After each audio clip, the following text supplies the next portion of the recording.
नमस्कार, आप देख रहे हैं समाचार भारत न्यूज। सीएम योगी आदित्यनाथ का बयान, जनता विकास कार्यों पर कर रही है वोट। राकेश कुमार की खास खबर लखनऊ से। लखनऊ, सीएम योगी आदित्यनाथ का बयान, विकास कार्यों पर लोग वोट कर रहे हैं। मोदी जी के कामों को जनता का आशीर्वाद है। मोदी जी ने देश को नई दिशा दी। हर सेक्टर में देश ने नया करके दिखाया है। 4 जून को प्रचंड बहुमत वाले परिणाम आएंगे। कांग्रेस का घोषणा पत्र खतरनाक संकेत। कर्नाटक में मुस्लिमों को जबरन आरक्षण दिया। विरासत टैक्स की बात कांग्रेस कर रही है। जनता की संपत्ति पर कांग्रेस की नजर। संपत्ति लोग बड़ी मेहनत से बनाते हैं।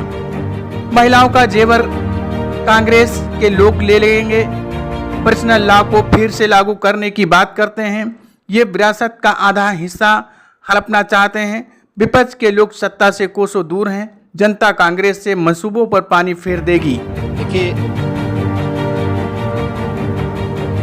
द्वितीय चरण में आज लोकसभा के 13 राज्यों के 89 लोकसभा क्षेत्रों में चुनाव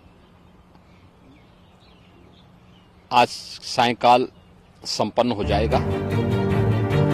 कुल मिलाकर के 191 सीटों पर आज सायंकाल तक चुनाव की प्रक्रिया संपन्न हो चुकी होगी। देश के अंदर जो उत्साह है, देश के अंदर लोगों के मन में मोदी जी के 10 वर्ष के कार्यों को लेकर के जिस प्रकार की उमंग है, एक सकारात्मक माहौल है, उसको देखते हुए हम कह सकते हैं कि प्रधानमंत्री मोदी जी के कार्यों को जनता जनार्दन का पूरा आशीर्वाद प्राप्त हो रहा है और पूरे देश के अंदर फिर एक बार मोदी सरकार के संकल्प को पूरा करने में मदद मिलेगी। देश कार्य को देखना चाहता है और मोदी जी ने 10 वर्ष में देश को एक नई दिशा दी है। 10 वर्ष का उनका एक कार्यकाल देश भारत के स्वतंत्र भारत के इतिहास का यह एक स्वर्णिम युग है, स्वर्णिम कार्यकाल है। हर एक सेक्टर में देश ने कुछ नया करके दिखाया है और भारत आज दुनिया के अंदर एक धमक के साथ, तेजी के साथ बढ़ती हुई अर्थव्यवस्था के रूप में भी स्थापित हुआ है। इसलिए उसका लाभ भारतीय जनता पार्टी को प्राप्त होगा और मेरा यह मानना है कि मोदी जी के नेतृत्व में 4 जून को जब परिणाम आएंगे तो प्रचंड बहुमत के साथ भारतीय जनता पार्टी और एनडीए की सरकार फिर से तीसरी बार मोदी जी के नेतृत्व में बनेगी। देखा जा रहा है कि इन चुनावों में भी जो विकास के मुद्दे थे वो धीरे धीरे गायब होते जा रहे हैं। उनकी जगह इतर नए इश्यूज और नॉन रेलिवेंट इश्यूज हम कह सकते हैं आप किस तरीके से? देखिए, ये कहना कि चुनाव में नॉन रिलेवेंट मुद्दे आ रहे हैं, मैं पूरी तरह सहमत नहीं हूं। चुनाव की शुरुआत में हम लोगों ने मोदी की गारंटी,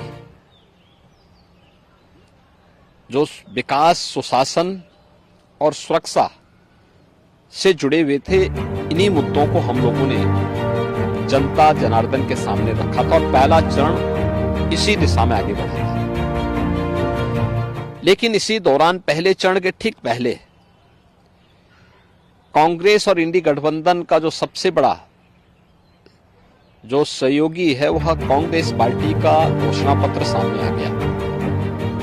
कांग्रेस पार्टी ने अपने मैनिफेस्टो में जिन बातों का उल्लेख किया है वह भारत जैसे दुनिया के सबसे बड़े लोकतंत्र के लिए एक बहुत खतरनाक संकेत करता है।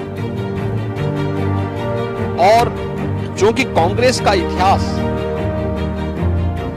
इस पूरे मामले में हमेशा संदिग्ध रहा है, तो स्वाभाविक रूप से ये मुद्दे प्रासंगिक हो जाते हैं। हमने विकास के मुद्दे पर पिछले 10 वर्ष में मोदी जी के जो कार्य हुए इंफ्रास्ट्रक्चर के क्षेत्र में, सुरक्षा के क्षेत्र में, आत्मनिर्भर भारत के लिए गरीब कल्याणकारी योजनाएं थी, इन्हीं मुद्दों को लेकर के हम तो चुनाव में गए थे।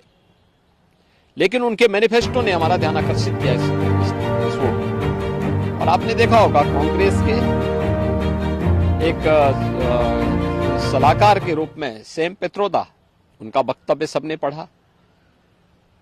कांग्रेस ने इससे पहले यूपीए गवर्नमेंट के दौरान रंगनाथ मिश्रा कमेटी और सच्चर कमेटी की रिपोर्ट कांग्रेस ने की थी। कर्नाटक में कांग्रेस नेतृत्व की सरकार है और कर्नाटक की कांग्रेस नेतृत्व की सरकार ने जिस तरीके से पिछड़े वर्ग के आरक्षण के लाभ में जबरदस्ती मुस्लिमों को घुसेड़ करके और उनके अधिकार में बंदरबांट करने और उसमें लूट करने की शुरुआत प्रारंभ की है, ये सभी संदेह पैदा करता है। एक दूसरा, जो विरासत टैक्स की बात कांग्रेस कर रही है,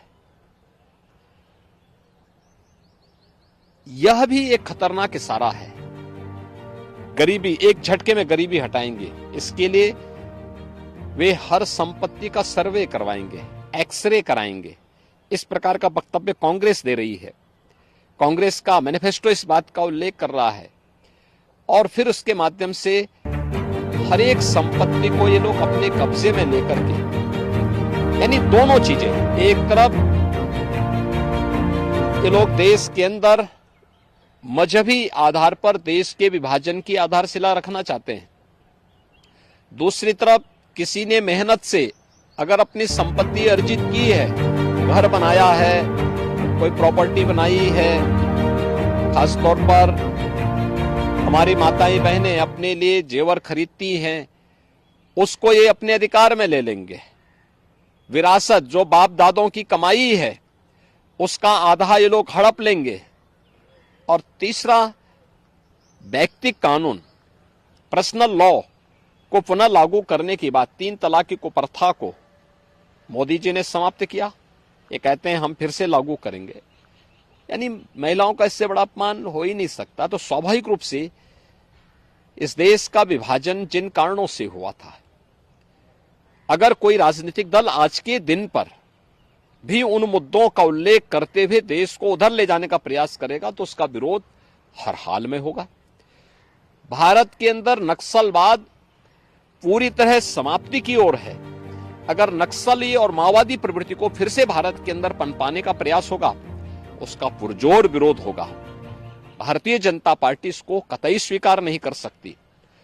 देश के अंदर यहां की जनता जनार्दन की संपत्ति पर, भ्रष्टाचारियों की संपत्तियों के खिलाफ कार्रवाई पहले से सरकार कर रही है। उनके एक एक पाई का हिसाब होगा।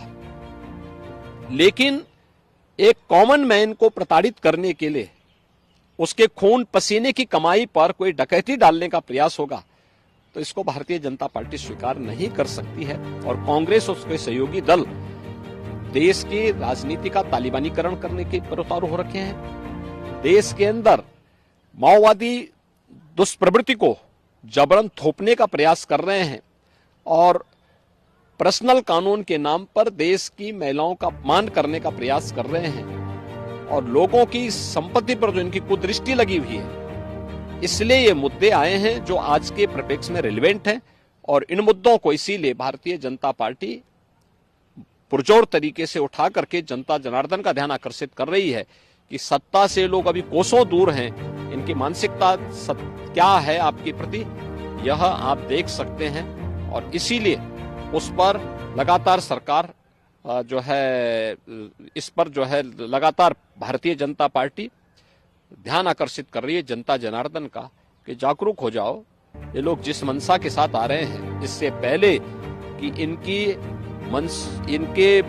मनसा के अनुरूप इन लोगों को सफलता प्राप्त हो, इनके मंसूबों पर पानी फेरने का एक वक्त आपके पास है।